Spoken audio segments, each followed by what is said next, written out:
amis, j'espère que vous allez bien. Moi, je vais très bien.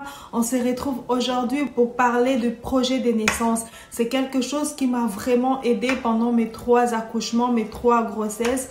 Et donc, je voulais tout naturellement partager ceci avec vous. Pour la plupart des mamans, les projets de naissance se limitent à bien accoucher sans beaucoup de dégâts.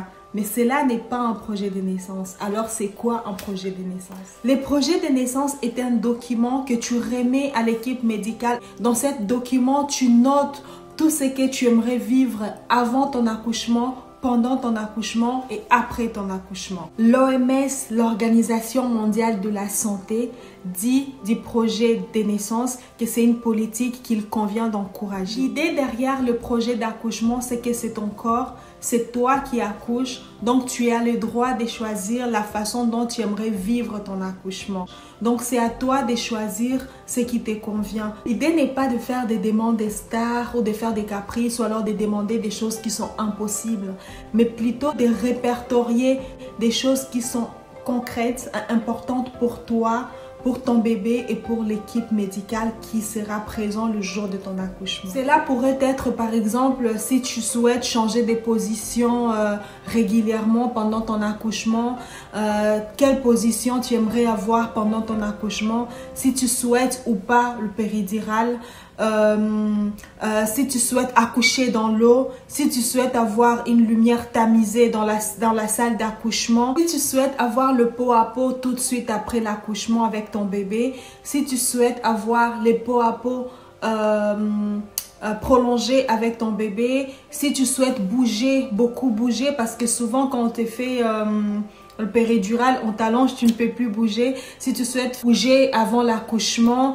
si tu ne souhaites pas qu'il y ait beaucoup de monde dans la salle d'accouchement, moi ça fait partie des choses concrètes qui constituent le projet d'accouchement. Souvent, malheureusement, les femmes ne savent même pas qu'elles ont le choix sur ces choses-là. Les femmes ne savent pas qu'elles peuvent, par exemple, dire « moi, je ne vais pas m'allonger pendant le péridural, je vais bouger. Moi, je ne veux pas qu'il y ait beaucoup de gens dans la salle d'accouchement quand j'accouche. » Souvent, les femmes ne savent même pas qu'elles ont le choix sur certaines choses. D'où l'intérêt de faire le projet de naissance.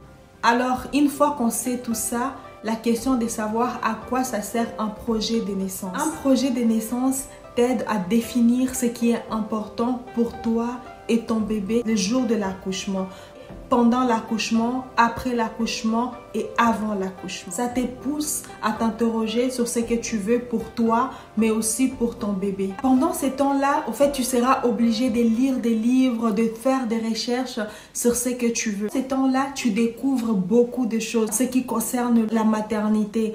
Le deuxième avantage, c'est que ça te permet d'être plus à confiance les jours de ton accouchement. Comme tu as fait des recherches, tu connais déjà beaucoup de choses, donc tu arrives déjà préparé. Entre celui qui sait et celui qui ne sait pas, la personne qui sait arrive en confiance, il arrive un peu plus zen que la personne qui ne connaît pas. Donc, deuxième avantage, ça te permet d'être plus en confiance les jours de ton accouchement. Troisième avantage, c'est que tu auras plus de connaissances. Si on te propose quelque chose, tu pourras accepter ou refuser en connaissance de cause. Là, tu ne vas pas subir. Tu sauras ce qu'ils font, pourquoi ils les font. Tu pourras même poser des questions parce que tu connais, tu as un peu de connaissances. Quatrième avantage, c'est que en rédigeant ton projet de naissance, tu seras amené à te poser des questions sur la politique de la maternité dans laquelle tu vas accoucher.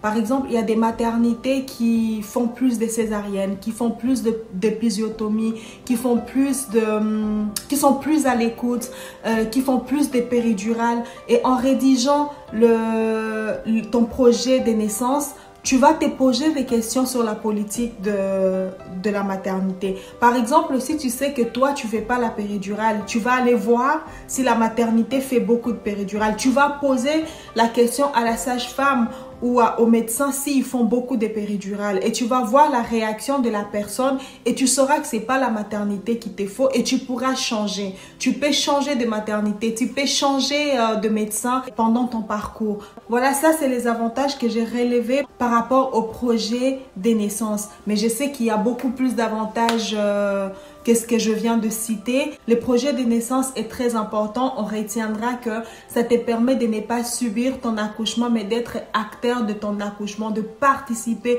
d'arriver le jour de ton accouchement en confiance, de pouvoir poser des questions, de ne pas subir, de ne pas être là juste comme une patate, on t'amène dans tous les sens, tu suis, mais d'être acteur de ton accouchement.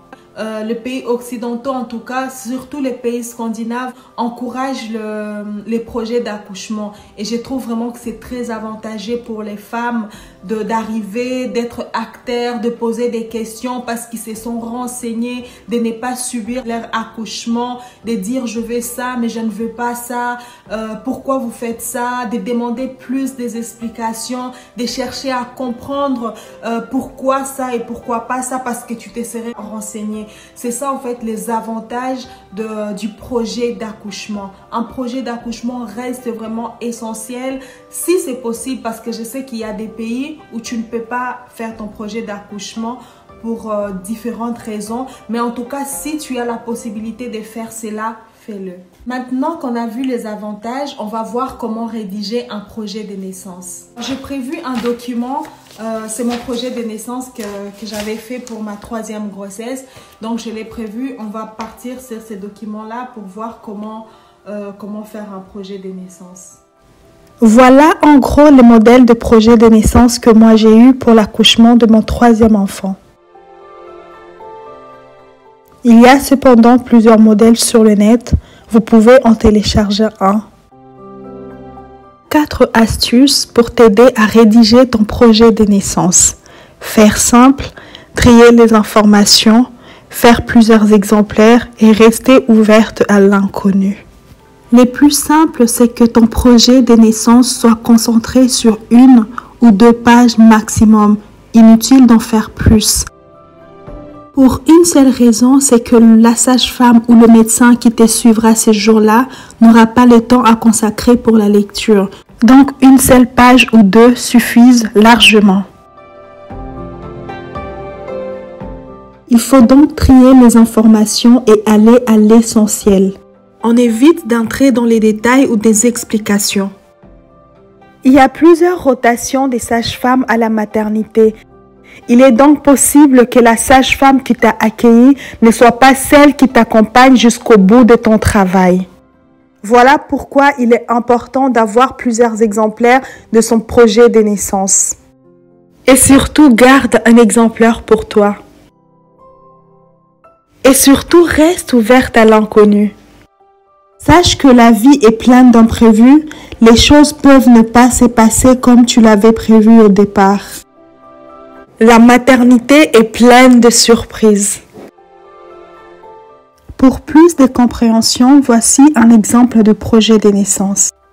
En haut de la page, tu marques ton nom et ton prénom, le nom et le prénom de ton mari et le nom et le prénom de votre bébé si vous en avez déjà choisi un. Juste en dessous à la ligne, tu expliques en quelques lignes le pourquoi du projet de naissance. Pour la suite, je te laisse avec les images. Tu peux t'en inspirer pour la rédaction de ton projet de naissance.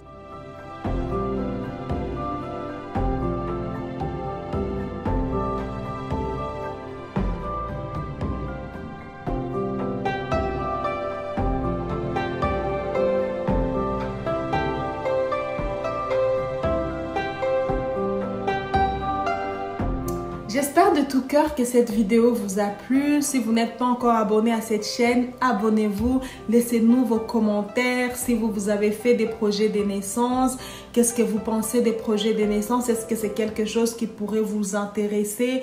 Je reste à l'écoute. Laissez votre commentaire, abonnez-vous à la chaîne, likez et partagez la vidéo. Ça pourrait aider plusieurs d'entre nous. Voilà, à bientôt pour d'autres vidéos.